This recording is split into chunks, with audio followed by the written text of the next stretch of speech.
Coach O, good morning. How are you?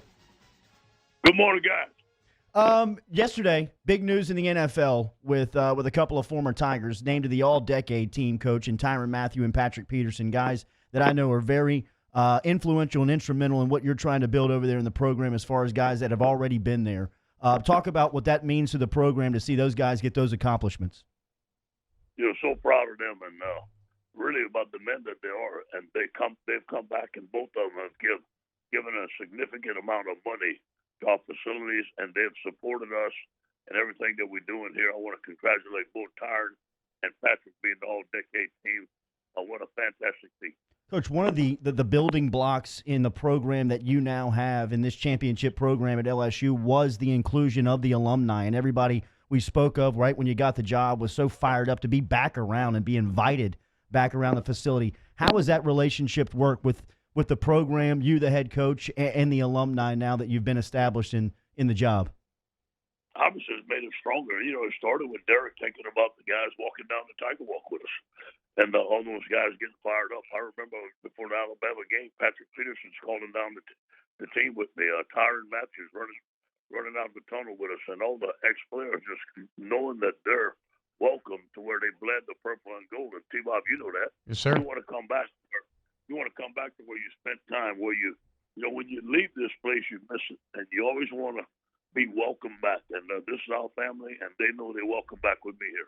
No, it's a great point, and you feel like you gave 5 years of your life to that, and in the past it wasn't always that welcoming. So I know that it has paid huge dividends in the alumni community.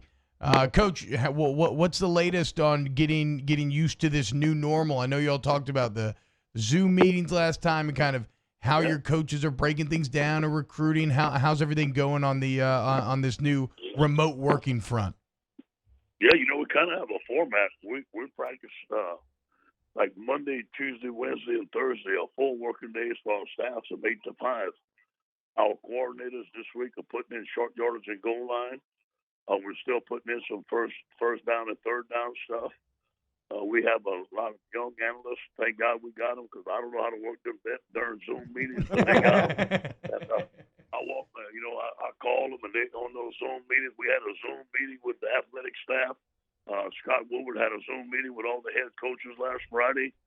So we're finding ways to do things a different way, and we're competing.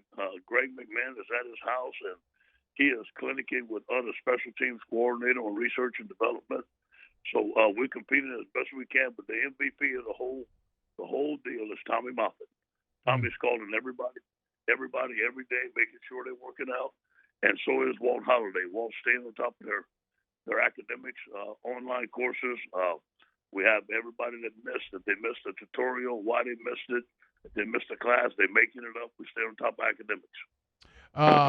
Coach, I know you can't talk about any players specifically, but we talked about last week, y'all have been among, if not the best, among the best in the country when it comes to identifying needs, working the transfer portal, fulfilling those needs. How have y'all managed to have so much success in that area?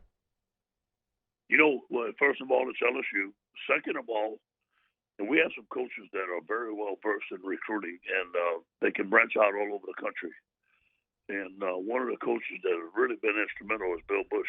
And Bill has done a great job of recruiting, especially the graduate transfers for us, and has done it again. And along with, you can always see the impact of a great coach. And here is Bo Pelini. Bo Pelini been a month or so, and now you can see the difference that he's making. Guys want to come play for him. One of the spots that Bo Pelini will be tasked of trying to replace is Christian Fulton, and he'll be by here, Coach, at 8:30 this morning. He's a guy that faced a lot of adversity in college, hung in there, stayed the course, ended up being one of your dominant players on a championship run. Talk about Fulton and what he accomplished in college and how you maybe look to replace that spot once you guys get back on the field. One of the best competitive stories I've ever been a part of in college football. Christian, as we know, was deemed ineligible for 2 years, and he came to practice. He was the same young man as if he was starting or he was ineligible. Worked his tail off, kept his mouth shut, Mom and Daddy kept fighting. They won the appeal, and they got the year back. And what a great story. It's a great story. You never, ever give up. You always keep on fighting. Coach, we would normally ask you questions around this time of year like this. Without spring ball, it's a little tougher maybe to answer. But when you look at your team right now, what areas do you think need to be shored up? Like when you look at your roster, where do you think maybe the biggest question marks lie? Well, offensive line. Let's go. You know, I do believe we're going to be very good on the offensive line, but some guys got to come through. And this not having this spring ball has hurt that group. I do believe Miles is going to be an outstanding quarterback, but I think the cohesiveness and the timing between him and the receivers are going to be critical. So whenever they let us back, those guys have to spend a lot of time together. Yeah. On defense, going to the 4-3 defense, I feel strong about the front. We have some new linebackers that's got to show up. Obviously, Derek Stingley, who's going to be the next corner. I think we're fine there with Cordell Flott, Jay Ward. I think those guys are going to be outstanding, and I feel good about those guys. Ray Darius Jones is back. I think those guys are going to be outstanding there. Coach, this might be an impossible question to answer right now, but what is the latest that you're hearing on maybe the potential of college football season and kind of what the conversations are right now? Yeah. T-Bob, like everything's an assumption. And you know what you and I was talking back there, shot the food, what assumption is, right? Yeah, that's fair. Makes an ass of you and me. Yeah. But here's probably, I think, would be a guesstimate you would call the best answer. Ask for is obviously start the season on time, have camp, and have enough time to get our guys trained in the summer, whatever that time may be, 3 or 4 weeks, and start camp. Nobody has told me that. I'm hopeful that we can get that done. You know what I'm saying? All summer schools courses are going to be online, so that doesn't mean that there'll be no summer school at LSU. The thing I'm worried about is there's a lot of high schools right now that our guys still have some courses to complete eligibility, and they're not getting their high schools are not offering any courses this spring online because obviously a lot of the kids don't have computers to take home. So that's another hurdle we're gonna have to cross. But I'm sure we're gonna cross it. You know, another guy I forgot to mention is Elias Ricks. Yeah, at corner. I think Elias is gonna have one heck of a career here at LSU. Yeah, another say five-star, number one corner in the country. You guys getting back-to-back seasons. Coach, you spent a year with Sean Payton and his staff in New Orleans. Obviously, you guys are close in the offseason and kind of sharing ideas. Last night they played the Domecoming game. Obviously, you're a Louisiana native. You've been a part of the Saints franchise. That moment for the state, what it meant, and kind of the relationship between LSU and New Orleans, the Saints now. Yeah.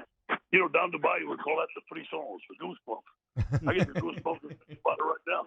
You know, and I watched it last night. It was amazing. Just to see the crowd before the game was unbelievable.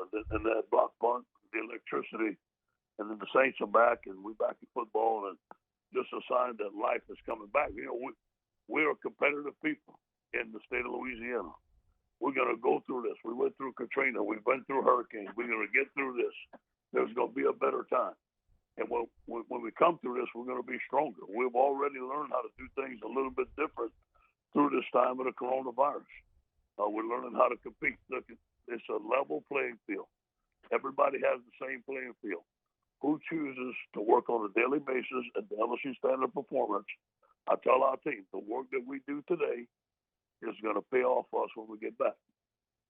The leader of the defending national champs, LSU's head football coach, here with us on Tuesday mornings. Coach O, we always appreciate it, man. Stay healthy. Thank you. Have a good day. Go Tigers. Yes, sir. Yes, sir. Thanks, Coach.